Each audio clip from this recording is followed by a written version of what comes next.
Hi everyone, I hope you well. This is CoinsKid, just going to to Bitcoin, but got a CoinsKid. So, I look at this chart, the DXY is an inverse correlation to Bitcoin. We've been able to identify some beautiful moves in Bitcoin through using this chart, okay? So just here, we've got this massive sort of broadening ascending wedge, breakdown, boom, target met, okay? It took quite a long time to get to that target. And, whilst this was coming down here, I did say to you that this retracement, this pullback to this target is going to be a really, really good time for crypto. Originally, though, old man's up, it wasn't, and that we started to go with the DXYs. This began to break down just like that. Bitcoin actually broke down because of the FTX scandal, but once Bitcoin found its feet, this continued to come down to the technical target, and Bitcoin absolutely flourished and come back up to its resistance of its weekly 55-year May in the previous swing high. So as this thing has bottomed just there and began to retrace back up into the EMAs right there, we have actually had a nasty time on Bitcoin, some kind of topping pattern where it's starting to come back down again and retrace. So it's all about this here. If this starts to take off and really does take out that high out, and starts to put another impulsive move here, then boom, Bitcoin's going to create new lows. But equally exists the possibility, and this is something I did say to you, that this is an potential B wave coming back up through the resistance, okay? Everyone gets super bullish on the DXY and bearish on crypto, but it's just a lower high before another drop. Now, if this is the case, and this is just some kind of relief rally, some kind of correction back up to where we came from here for the DXY, then the top of this B wave, because this be some kind of A, B, C wave drop, if we do this for the DXY, just like this was a massive opportunity when this came back down to this support, okay,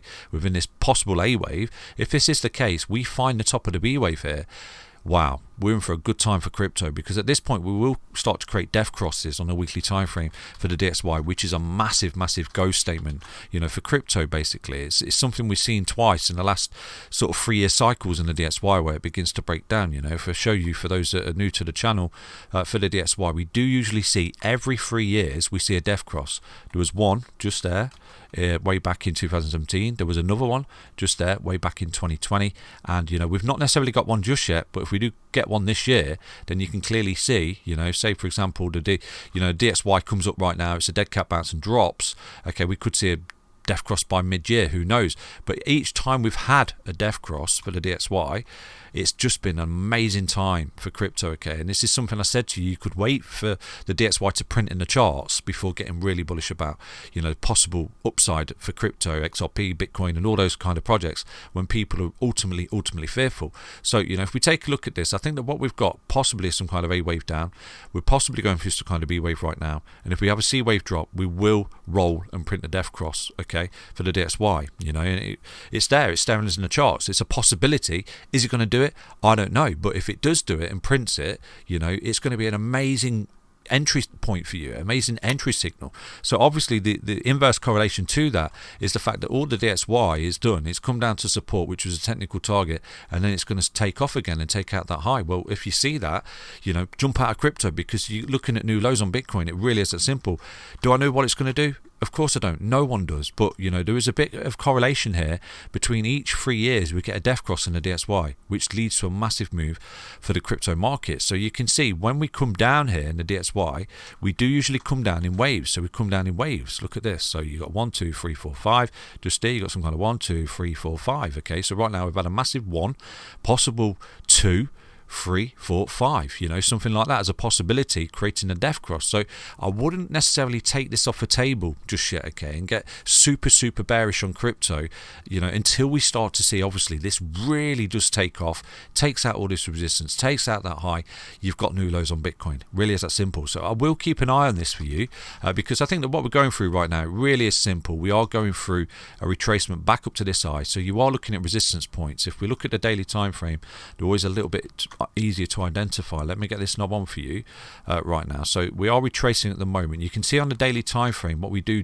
here for the DXY off the bottom. We're coming back up through the EMAs, resistance on the 236, consolidate on the 20. Right now we sort of found support on a golden cross, and right now we could be running to 382. So if you're not short on Bitcoin already and you're thinking about jumping into a short, the DXY, in my opinion, is kind of saying don't do that, because what we're doing, we're really close to the 382. We're possibly running to resistance and then come back. So if this thing does come back, I think you'll see some kind of pump on Bitcoin, okay? So at the minute, like I said to you, it's going to get boring, it's going to get nasty. This is what wave 2s are potentially like. But if we are looking at some kind of wave 2, and this is inversely correlated to Bitcoin, then if we start to zoom out on the weekly time frame here, you could say that what we've done for Bitcoin off the original breakdown here here is at a 1 for Bitcoin, okay? This is some kind of 2, which is what Bitcoin's going through. Then we've got a 3, 4, 5, and you've got a massive push down here, some kind of correction, just like we did here. You've got a 1, 2, 3, 4, 5, and then you've got a 1, 2, 3, 4, 5. You know, with Bitcoin, you've got a 1, 2, 3, 4, 5, which is inversely correlated to the upside. So at the minute, as this is possibly going through some kind of wave 2 correction back up to where it came from, this is where Bitcoin is going through its wave 2 as well. So, you know, keep an eye on the Bitcoin chart, keep an eye on the DXY chart going forward, because if this thing starts to come up and rejects up a 0.5 fib, that could be exactly where the bottom is for Bitcoin, okay, on its wave 2 retracement, because after that you've got a wave 3 which takes out the 55-week EMA. Like I said to you, I spoke to you the other day, you know, about the wave 3, the power of the wave 3. For example, this is a 1, this is a 2. What does the 3 do? It sweeps this low, confirming the breakdown for the DXY. Bitcoin inversely correlated, it's come up in a 1, coming back in a 2. The 3 takes out that resistance, which confirms the impulsive and bullish move here for crypto. So it's caught between at the minute. There's no absolutes as to what anything's going to do, but I was trying to identify things for you in the chart. So at the moment, we need to see this run into resistance, potentially consolidate. This way you're going to see some kind of relief in the crypto markets, pulls back, and then this is going to go again. I will be looking for the 0.5 fib for the B wave before another drop, okay? And if we can capture this high, it is a big if as well. Obviously I've not got a crystal ball, and this thing could really take off. If it does take off and just like that, that's super bearish for crypto. But I'm always trying to find the opportunity for you, okay? This was opportunity when it broke down and no one believed me, and right now I said to you, you know, at this point here I would expect Bitcoin and crypto to sort of crab a little bit. There will be opportunities here and there, but you know, it's going to get squeaky bum time as this thing starts to come up. A really bearish thing that's happening right now is the bust above the 20-week EMA. So is this thing telling us it's just taking off into space and Bitcoin's ultimately bearish and we're looking at new lows? Possibly, but it's equally telling us that this could be some kind of retracement before another drop, okay? And this drop could be one of the best times for you going forward for crypto, okay? Some kind of big melt up in the crypto markets right there when people are just not expecting it. Hope you understand that update. Stay healthy, stay strong, stay tuned. Take care, everyone. Bye bye.